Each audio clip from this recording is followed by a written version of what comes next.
Ang buhay ng mga tao dito sa mundo ay punong-puno ng mga takot. Marami laging kinakatakutan kahit ang mga disciples ng Panginoong Hesus. Natatakot sa ulan, sa bagyo, sa hangin, natatakot sa mga kapwa-tao, natatakot sa mga kung ano-ano mga pangyayari, maging sa mga tinatawag nila kumisang napagkakamala nilang multo. Isa sa mga pinakamadalas ituro ng Panginoong Hesus ay, "Do not fear." At talaga naman na maraming mga bagay sa paligid-ligid na pagka tiningnan mo from a certain perspective, ang magiging bunga sa ating buhay ay takot. Tulad nitong mga huling panahon na ito. Napakarami mga unknown, napakarami mga hiwaga, maraming nagtutunggaling mga ideya kung paano sosolve na isang problema. And because of that, people are uncertain. And uncertainty could breed a lot of fear. Ano ang relevance ng mga salita ni Jesus, salita ng mga ibang propeta na nakasulat sa Biblia, na mahalagang alalahanin at gunitain sa pagharap sa mga bagay na kung hindi mo babantayan ay maaaring malibang ka at ang maging wakas ay matakot. Ang pag-aaral natin ngayon, pagbalik sa isang napakahalagang katuruan ni Jesus, do not fear, huwag matakot. At yan ang isa naman talaga na madalas sinasabi ni Jesus, do not fear. 1 John 4:18, walang kasamang takot ang pag-ibig at pinapawi ng ganap na pag-ibig ang anumang takot. Hindi pa ganap ang pag-ibig ng sino mang natatakot sapagkat ang takot ay kaugnay ng parusa. At very relevant yan sa mga nangyayari ngayon sa mundo. Marami mga relihiyoso, natatakot na nga ang kapwa, marami na nga uncertainties, marami mga difficulties and hardship, tapos sasabihin pa nila pinaparusahan ng Diyos ang mundo, pinaparusahan ng Diyos ang tao. At pagka nailagay mo yung element ng parusa ng Diyos, lalo kang matatakot. Kasi syempre nakakatakot, parang Diyos ang kalaban mo, parang Diyos ang nagbibigay ng mga problema at parusa. Anong laban natin doon? Pero sinasabi ni Jesus, no, no, no, no. Pagka natatakot ka pa, hindi mo pa naiintindihan ng love. Hindi mo pa naiintindihan ng love of God. Hindi ka pa umiibig sa Diyos ng ganap to the point na nagtitiwala ka ng ganap. Ano man ang mangyari, agree ka man o hindi, inconvenient man o hindi, agree ka na mahal ka ng Diyos. Therefore, walang papayagan ng Diyos na mangyari sa iyo na walang relevance sa kanyang pag-ibig.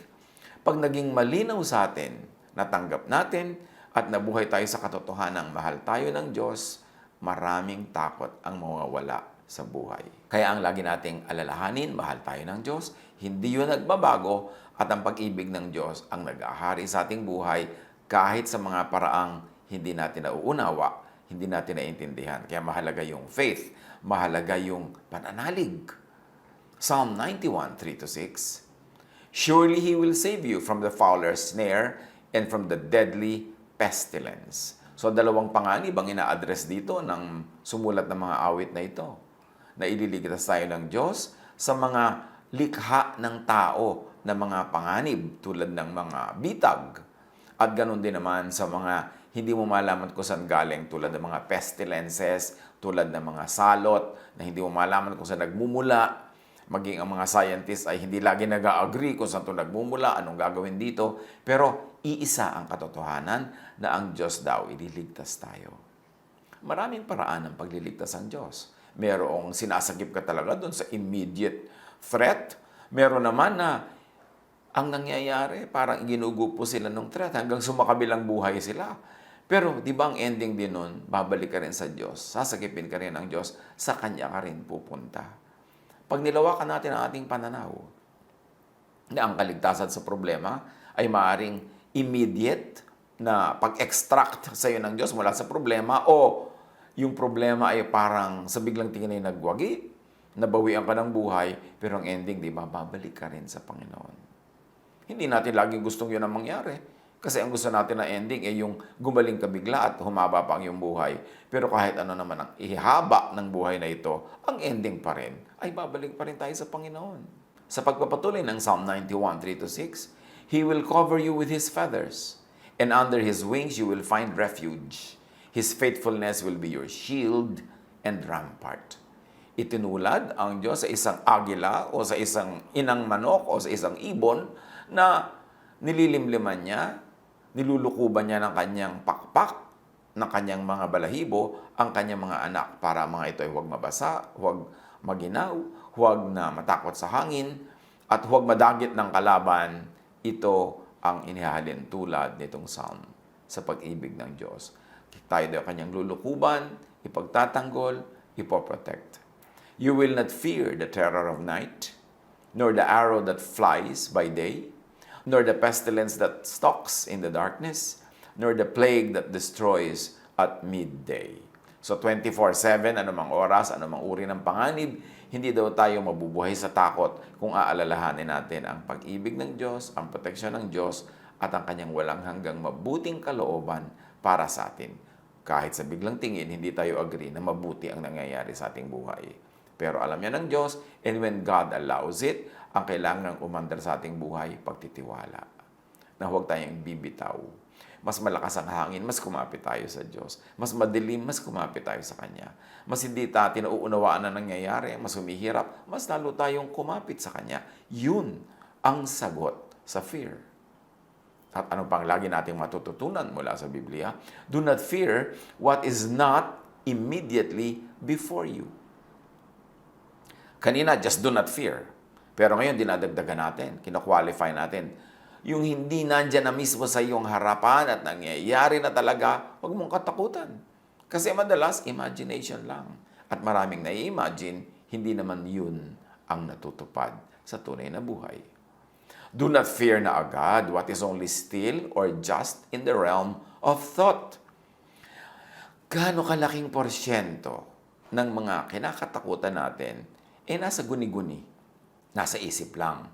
Hindi pa talaga kaharap, hindi pa talaga nangyayari, pero kinatatakutan na. Psalm 49:5, why should I fear when evil days come? When wicked deceivers surround me? Yun, pinag-uusapan yung darating pa lang. Sabi, bakit ko kakatakutan? Pag dumating yung panahon na may darating na mga ganitong hirap at kasamaan sa buhay, sabi ganun. Syempre, lalo naman kung hindi pa naman dumarating, ini-imagine mo pa lang. Huwag katakutan kasi dumadagdag sa pahirap sa kalooban. Psalm 55:1-4, listen to my prayer, O God. Do not ignore my plea. Hear me and answer me.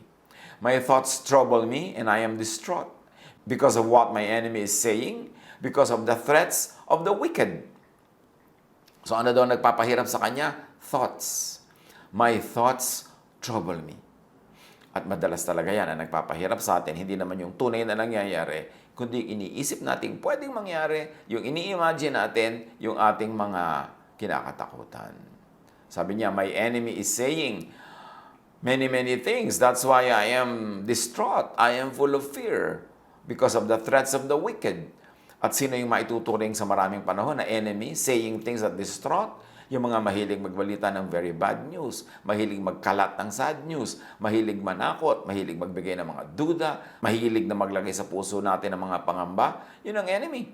Saying many things that threaten us, that removes our peace, that doesn't help us. Kaya dapat pinipili mo rin ang pinapakinggan.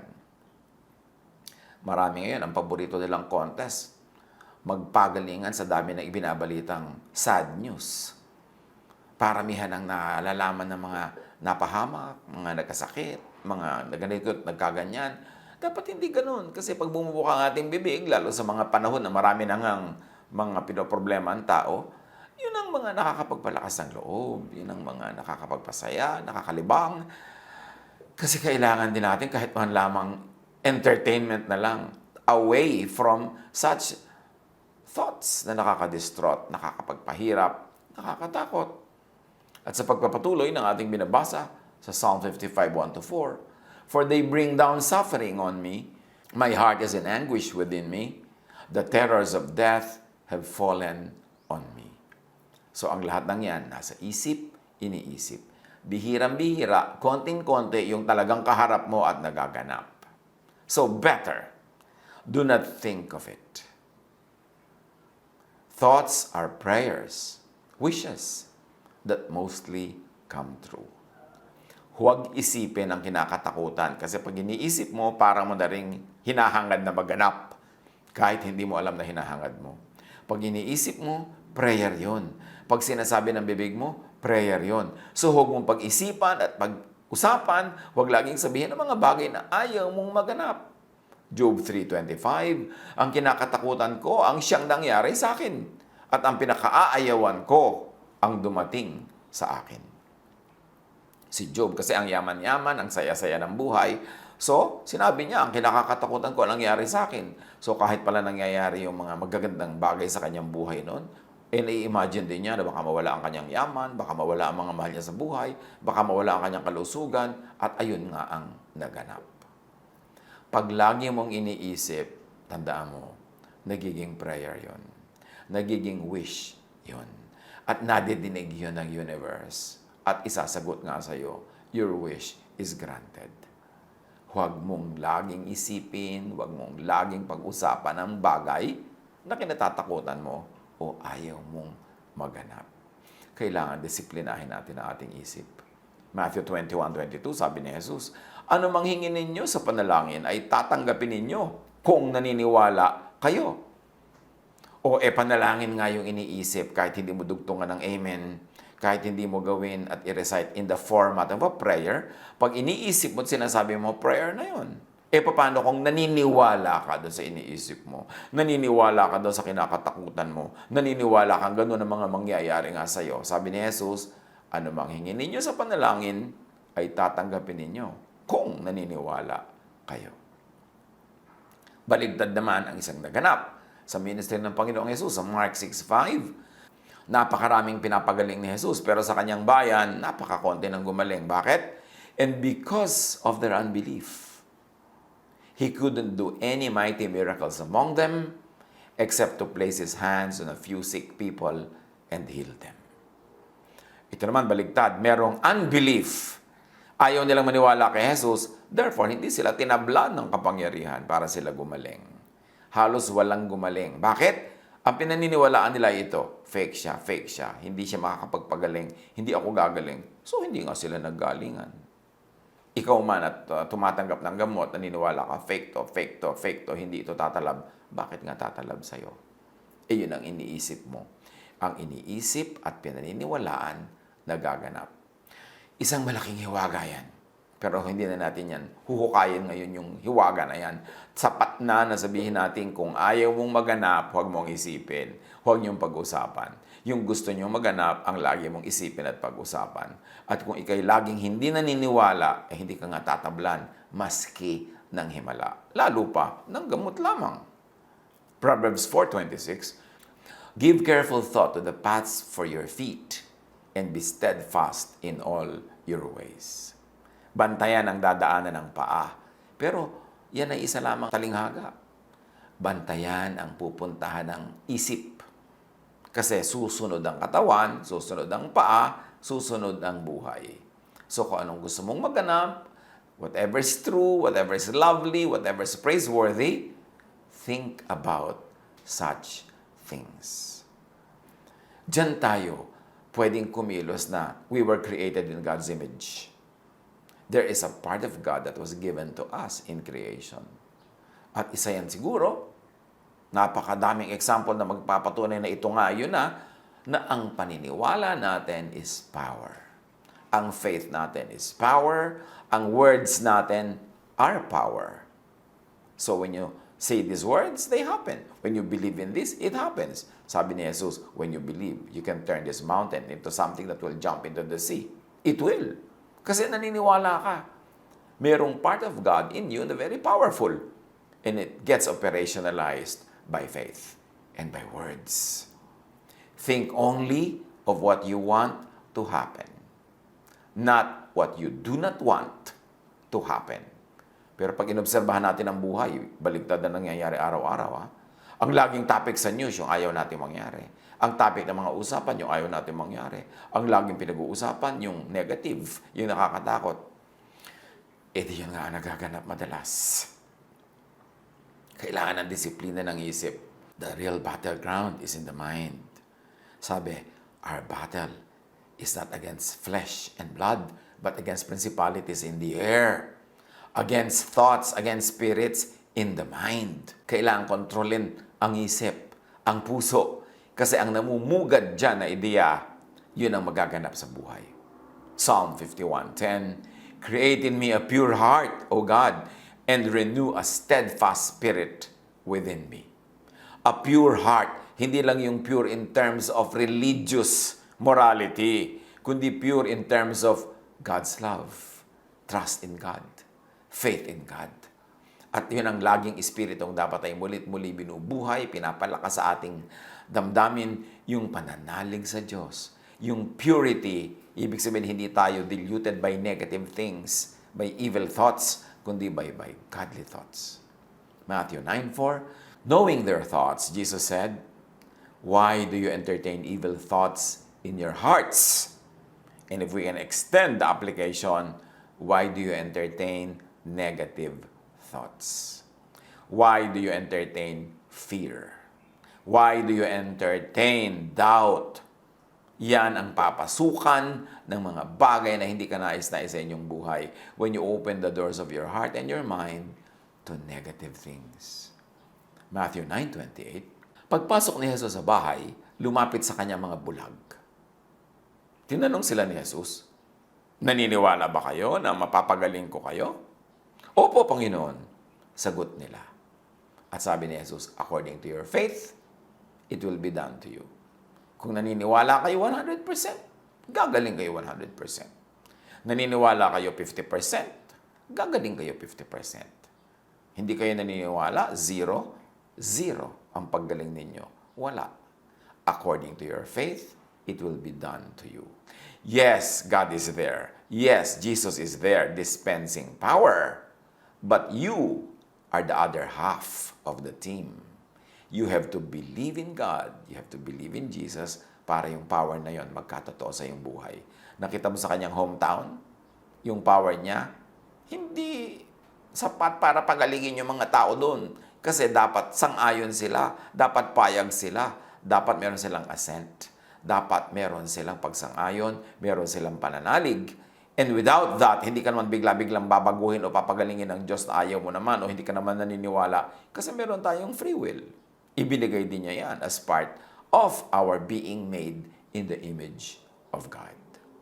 So yung free will na yon kailangan gamitin mo to obey God's will, to abide in God's love, para katablan ng kapangyarihan na ito. Believe in what you want. Believe in what you wish for.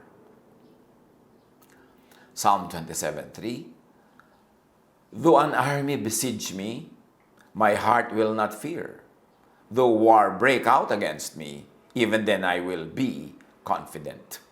At kung bibigyan natin ng extension ng application, though an army of bad news besiege me, my heart will not fear. Though war break out against me, though media wars break out against me, info or misinfo wars break out against me, even then, I will be confident. Kaya mahalaga nakababad tayo sa tunay na salita ni Jesus, hindi sa fake news, hindi sa false news. Dapat nakababad tayo sa katotohanan. At kasama ng katotohanan, of course, is scientific knowledge. Dapat ang ating mga pinaniniwalaan ay based sa science because God is the author of science. God is the author of natural law. May mga nagtatanong, naniniwala ka ba sa gamot na ito o hindi? Kasi sabi ni ganon, magaling. Sabi ni ganyan, hindi daw magaling. Sabi ko, anong sabi ng science? Although, of course, kung minsan akala mo science, yung pala fiction. Akala mo science, yung pala twisted science kuno. Kaya dapat talaga ang tao nag-aaral. With the absence of knowledge, people perish. Kaya kailangan informed.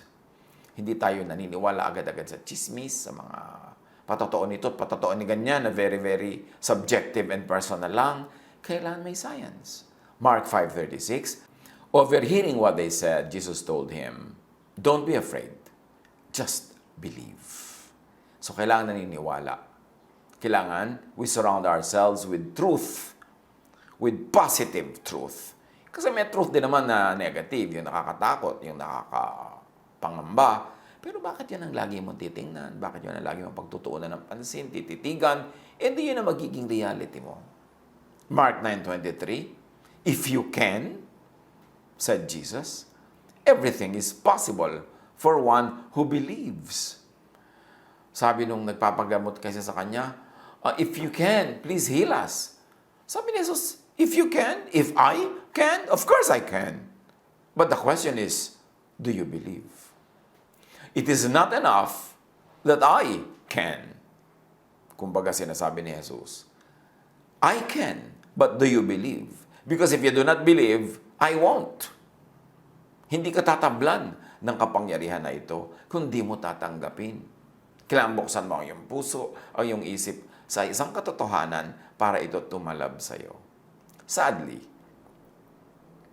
ang daming tao nakabukas yung isip at puso sa mga negative things. Kuminsan, false things pa nga. Fake news pa nga. Yun tuloy ang tumatalab sa kanilang buhay.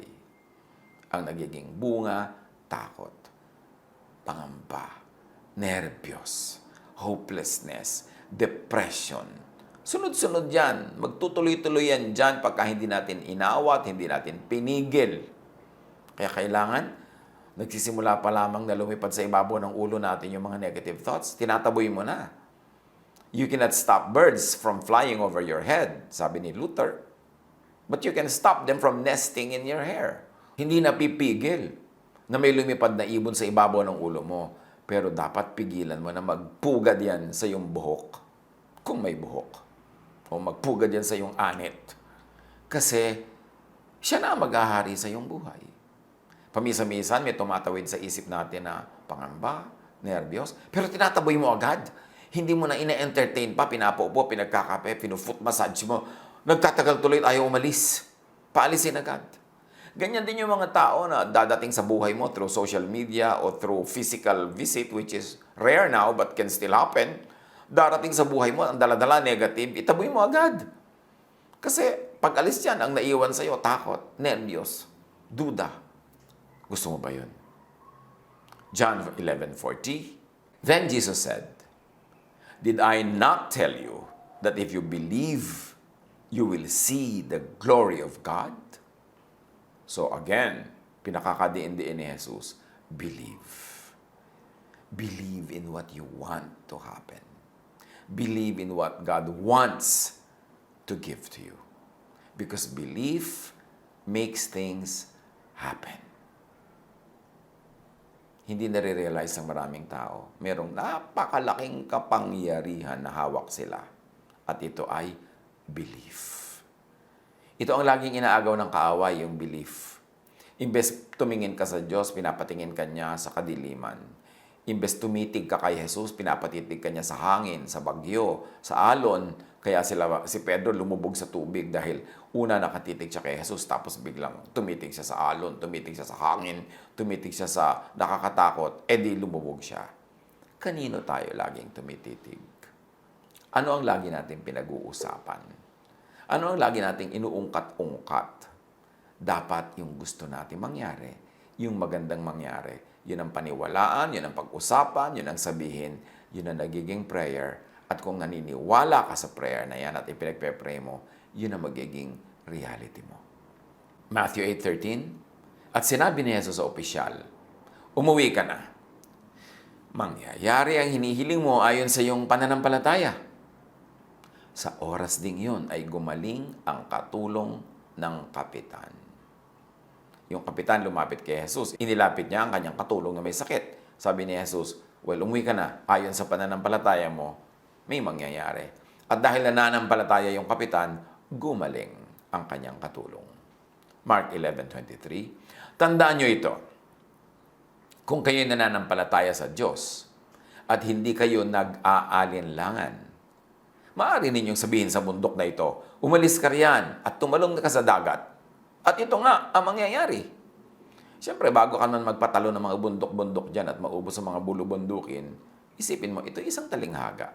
Although siguro in extreme cases, pwede maging physical, ha? Pero mas applicable na isipin ito isang talinghaga. Na isipin mo lang na yung inaakala mong imposible ay posible sa Diyos. Ano man yun. Mark 11:24. Kaya't sinasabi ko sa inyo, anuman ang hihingin ninyo sa inyong panalangin, Maniwala kayong natanggap na ninyo at matatanggap nga ninyo iyon. Nakita niyo yung sikreto dito, mga kapatid? Ano man ang hingin, hinihingi pa lang, paniwalaan yung tapos na, natanggap nyo na, past tense na, magpasalamat na kayo. At pagkatapos, matatanggap nyo yon. See faith at work. Pinaniwalaan mo na, pinagpasalamat mo na, hinanda mo na yung loob mo, nakakasana ang buhay mo doon sa sagot na yun ng Diyos. Yun ang mangyayari. Pero kung nagdasal ka, tapos hindi ka naman naniniwala mangyayari, duda ka ng duda, ano mangyayari sa buhay mo? Di wala. Control your thought. Do not let thought deceive you. Maraming panlilin lang ang isip. Kasi ang isip, nakadepende yan sa anong nadinig, anong nakita. Marami tayong nakikita, magic lang pala. Trick lang pala. Bilis lang pala ng kamay. Marami tayong naririnig kasi nungalingan lang pala, pero very convincing, akala mo totoo. Hindi tayo laging magtitiwala agad sa nakikita, sa nadirinig, sa naaamoy, sa iniisip, sa ini-imagine. Proverbs 23:33, you will see weird things, and your mind will play tricks on you. Ang isip mismo natin ang maglalaro sa atin. Paglalaroan tayo ng ating guni-guni. Ang dami-dami mga nagseselos, selos na selos. Sure na sure sila sa kanilang selos, pero guni-guni lang nila. Hindi laging totoo yung mga feminine intuition. Although marami dyan nagkakatotoo at totoo talaga, pero hindi lahat. Kasi marami ring guni-guni. Maging ang mga kababaihan guni-guni lang. Tapos paniwala na sila, nang aaway na, nang gugulo na, guni-guni pa lang. Your mind will play tricks on you. Mahalaga to be informed with true knowledge, with the best knowledge available. Huwag tayong magpadala sa ating guni-guni. Job 20 verse 2, my troubled thoughts prompt me to answer because I am greatly disturbed. So sige, dahil troubled ang thoughts niya, troubled ang lahat ng nangyayari sa kanyang buhay. Payapain ang isip, magpahinga, matulog. Tanggalin ang mga nagpapatakot sa atin na ayaw tuloy tayong patulugin. Kasi mas puyat ka, mas hindi ka tulog, mas magulo yung pag-iisip. Mahalaga ang pahinga. The Lord is my shepherd, I shall not want. He leads me beside still waters. He restores my soul. Yan ang ginagawa ni Jesus. Pinagpapahinga tayo at pinananariwa ang ating espiritu upang tayo makapag-isip ng tama, makapagdasal ng tama, makapag-imagine ng tama, para yung magagandang tama na yun ang maghanap sa ating buhay. Proverbs 4:23, above all else, guard your heart, for everything you do flows from it. Or we can use interchangeably, guard your mind. Guard your mind, for everything you do flows from your thoughts. So control your thought. Do not let thought control you. 2 Timothy 1:7, sapagkat ang espiritong ibinigay sa atin ng Diyos ay hindi espiritu ng kahinaan ng loob, kundi espiritu ng kapangyarihan, pag-ibig, at pagpipigil sa sarili. Yung pagpipigil sa sarili, hindi lang pagpipigil sa mga lustful thoughts, hindi lang pagpipigil sa mga bisyo, pagpipigil din yan sa pag-iisip ng nega. Pagpipigil din yan sa pakikinig ng nega. Pagpipigil din yan sa pakikisalo sa mga controversial thoughts na nakakagulo lang sa ending. Kailangan hindi espiritu ng kahinaan ng loob. Huwag tayo magpapakinig sa nagpapahina ng loob. At lalong-lalo, huwag nating pahinain ang loob ng kapwa. Dapat espiritu ng kapangyarihan ang nananaig at nagwawagi sa ating buhay. Psalm 13:2, how long must I wrestle with my thoughts, and day after day have sorrow in my heart? How long will my enemy triumph over me? At ang triumph ng enemy dito, yung nananaig siya sa kanyang thought. Sa thought ng tao. Yung enemy mo na negative thoughts, fearful thoughts, scary thoughts, yun ang nananaig. Tuloy ikaw ay ninenervyos, nawawala ng pag-asa. Sabi ganon, how long must I wrestle with my thoughts? Kaya ang kalaban natin, hindi nandun sa malayo, nasa loob ng utak. Nasa loob ng puso. Gawin ang isip na kingdom of God, hindi kingdom of Satan. Gawin ang puso na kingdom of God, hindi kingdom of Satan. Ang naghahari ay kapayapaan, katahimikan, pag-ibig, pagtitiwala, pananalig, hindi duda, hindi takot. So, huwag hayaan ang negative thought to triumph over you. Psalm 55 verse 2, Hear me and answer me. My thoughts trouble me, and I am distraught. Kung meron tayong dapat laging bantayan, yung laman ng isip, yung pumapasok sa isip, yung kumakatok sa pintuan ng ating isip. Tanggihan. Kung nasa loob na, palabasin, itaboy.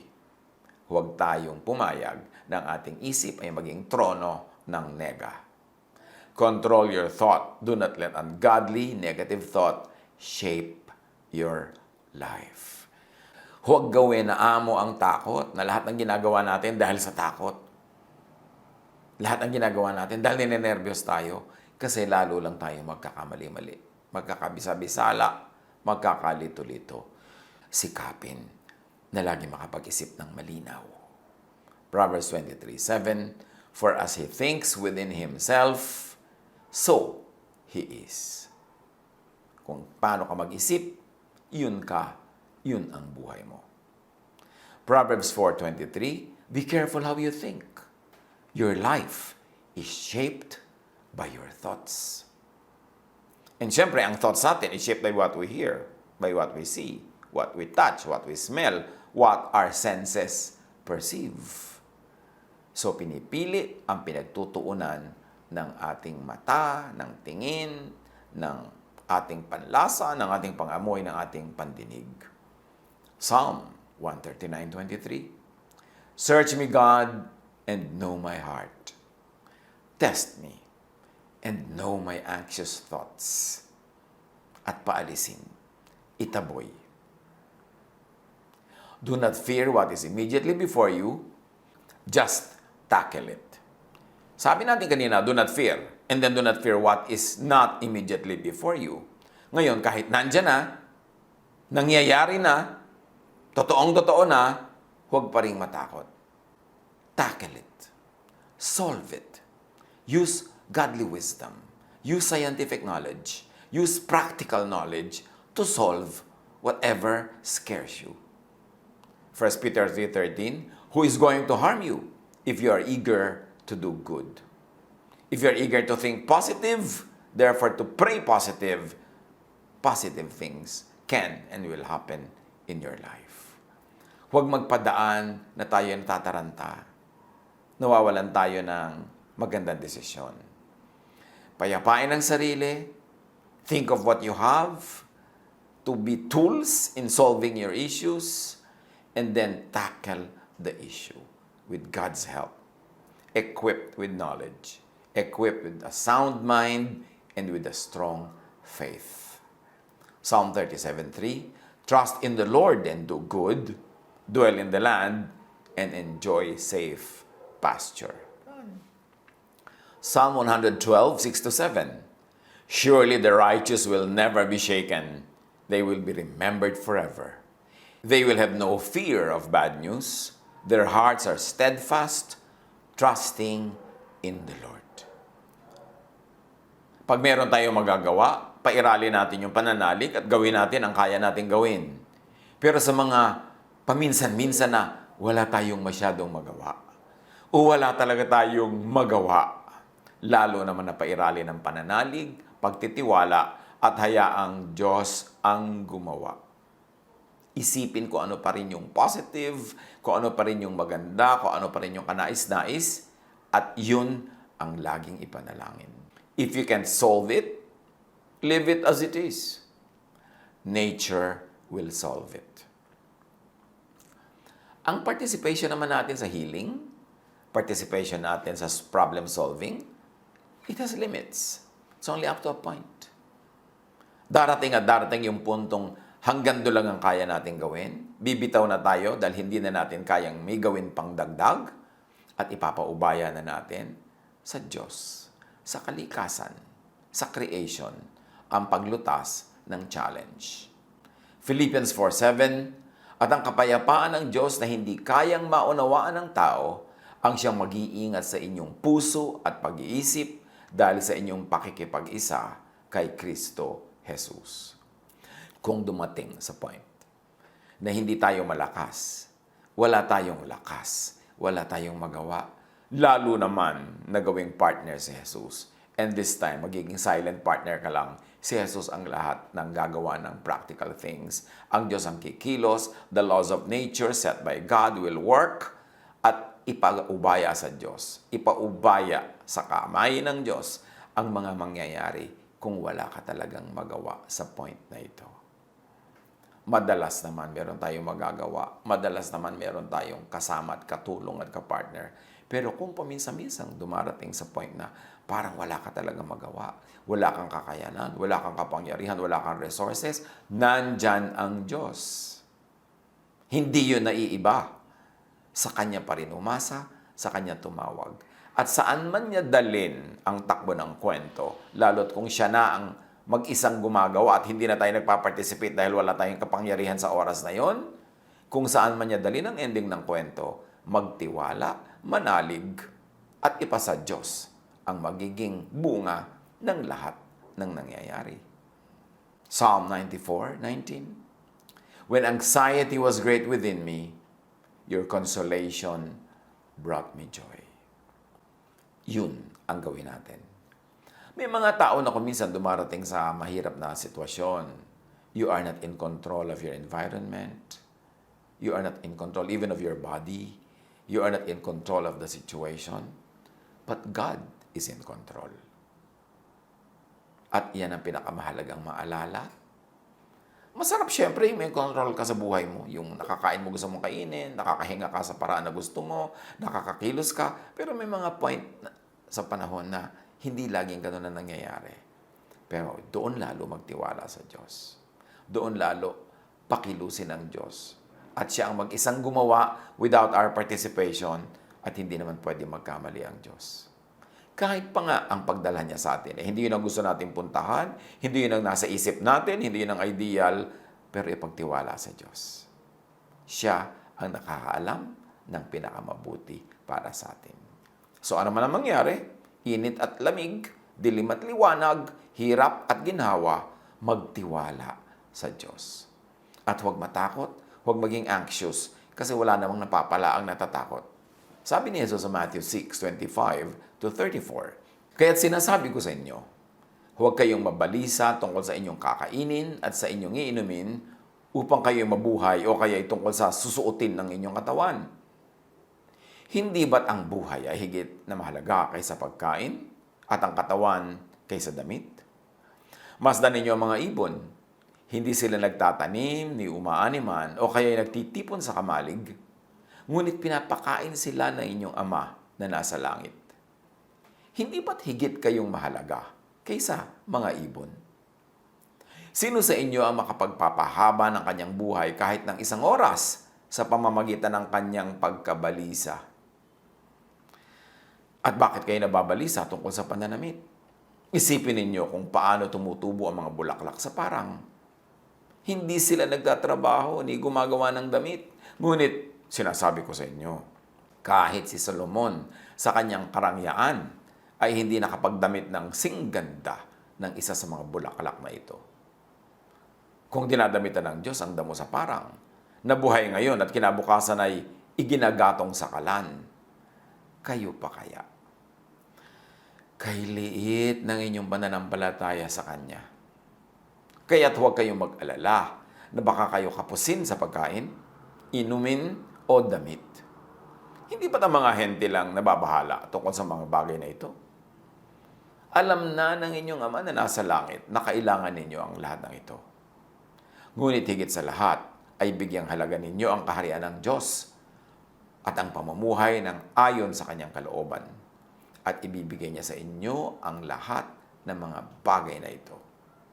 Kaya nga, huwag ninyong alalahanin ang bukas, sapagkat ang bukas ang mag-aalala sa sarili niya. Sapat na ang inyong mga suliranin sa bawat araw. Baunin natin ang mga salitang ito ni Jesus sa pagharap natin sa challenges of daily life. Harapin lang yung kaharap, yung malayo, hayaan. Pagdating ng bukas, doon siya harapin. Kung darating siya, madami naman sa ini-imagine natin, hindi dumarating bukas eh. Pero kahit hindi siya dumating, nag-worry na tayo, nahirapan na tayo, natalo na tayo. Yun lang kaharap ang talagang tunay na harapin. At kaharapin yan, kasama si Jesus. Harapin niya na meron tayong kapangyarihan kasama si Jesus at sa mga panahong wala tayong kaya at lakas, harapin si Jesus lang ang gagawa. Magtiwala. Huwag matakot. Hayaan natin ang ating pananalig ang maging lakas, maging pag-asa, maging sigla ng ating buhay. Sa pagharap sa anumang uri ng challenges, yung challenge man ng panahong ito o ng mga iba pang panahon. Control your thoughts. Surrender your thoughts to Jesus. And let the power of Jesus give you happiness, give you cheer, give you hope. God bless us all.